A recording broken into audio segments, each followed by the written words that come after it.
Maybe we'll be old, oh baby, we'll be old and think of all the stories that we could have told. One day, baby, we'll be old, oh baby, we'll be... Hi, my name is Mycoskie. I am the founder and chief shoe giver of Tom's Shoes. A leader to me is someone who sets a path, who's not afraid to fail, who inspires, who rolls her sleeves up, and is not afraid to get dirty. For a leader should never ask their staff or their followers to do something that they haven't done themselves first.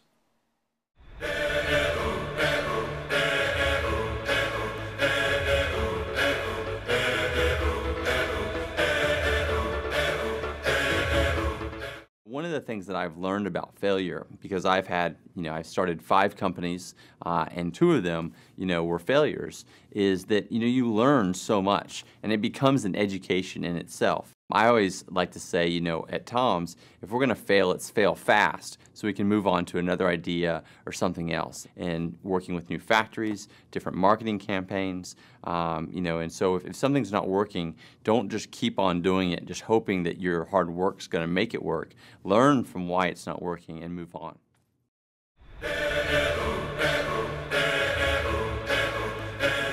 In terms of leadership that I've found is you really do have to wear every hat before you can ask other people to do it. So with Tom's Shoes, even though we've grown really fast, I have kind of worn every single hat along the way. I might have only worn it for a week or 2, but at least when I hired that person or brought that person on, I've been able to say these are the challenges, these are the opportunities, and go after it. And with that point, one of the things that I really kind of is a cornerstone of my business philosophy and leadership is really not to micromanage people. Just let them hire, spend a lot of time making that decision on who to hire, but once you hire them, just let them go.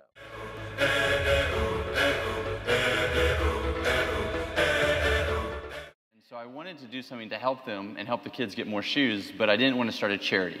So the idea I came up with, almost, over 4 years ago now, was instead of looking to charity to solve this problem, what if we looked to business? And what if I started a for-profit shoe company where every time I sold a pair of shoes, I could give a pair away, 1 for 1.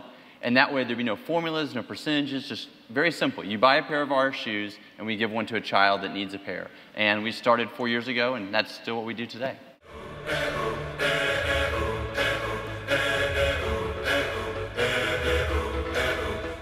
Advice I can give to a young person, an old person, medium-aged person is the same actually, and that is incorporate giving into your life. When I incorporated giving into my life by starting Tom's, it has come back to bless me so much. I started 4 other companies before Tom's, but I never had the passion and the drive that I have every day now to make Tom's a success, because I know I'm not just doing it for myself, but I'm doing it to help others. So the best advice I can say is, the more you give, the more you live, and it's never too early to start. So.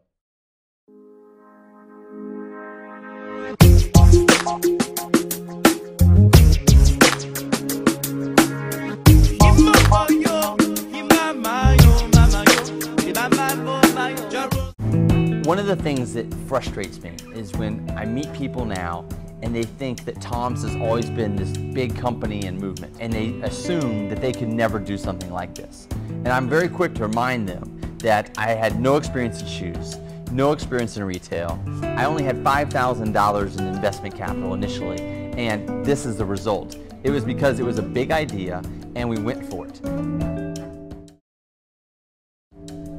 This book has the potential to kind of change the way a whole generation thinks about how they involve their work and their passions. I wanted to inspire more people with all the lessons that I've learned in the last 5 years. The book is really for people who might want to start a new nonprofit. They might want to just start a commitment to volunteer and to get more involved in their community. I felt that right now is like the best time because of the excitement around the kind of social entrepreneurial landscape to put a book out like this to help people kind of take that next step.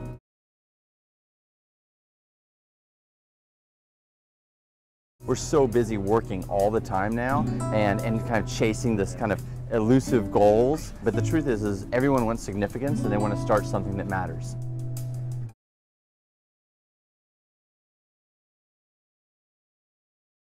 Come work with us. we need fantastic people to get from here to there.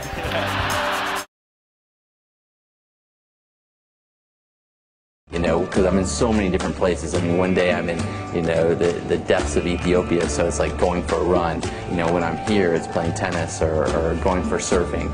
For me, staying active and being outdoors is really one of the ways I stay healthy.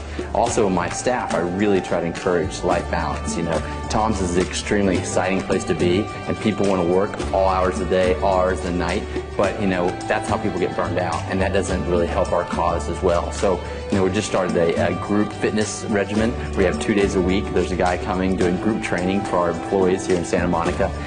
You know, we're encouraging people to turn off their phones and their email on the weekends so that they can have that life balance. When my life really did change was when I went on that first shoe drop. You know, I took my parents, who had never left the United States before. I took my brother and sister. I took, you know, my intern, Jonathan, some of my friends, and we went down there, 16 people who really didn't know each other very well. And we just got on our hands and knees and started putting shoes on kids' feet. And we didn't know what we were doing. I mean, you know, we had the shoes made and we knew where the areas that kids needed them. But it was an unbelievable experience to see that just 6 months before that, it was just an idea. And this idea had got the attention of enough people to buy 10,000 pairs of shoes so that we were allowed to go there and give them away. And I'll never forget this one moment because it really was life-changing for me. We were leaving a village and I was walking away and this woman came up and she was crying and she was running after me and she was speaking in Spanish and my Spanish isn't very good, so I went and got my partner Alejo, and he's Argentine. I said, Alejo, ask her, this woman, what's wrong? And she had these 3 boys with her and they all had brand new Tom shoes on. And he said, you know, in Spanish to her, and when she responded, she started to smile.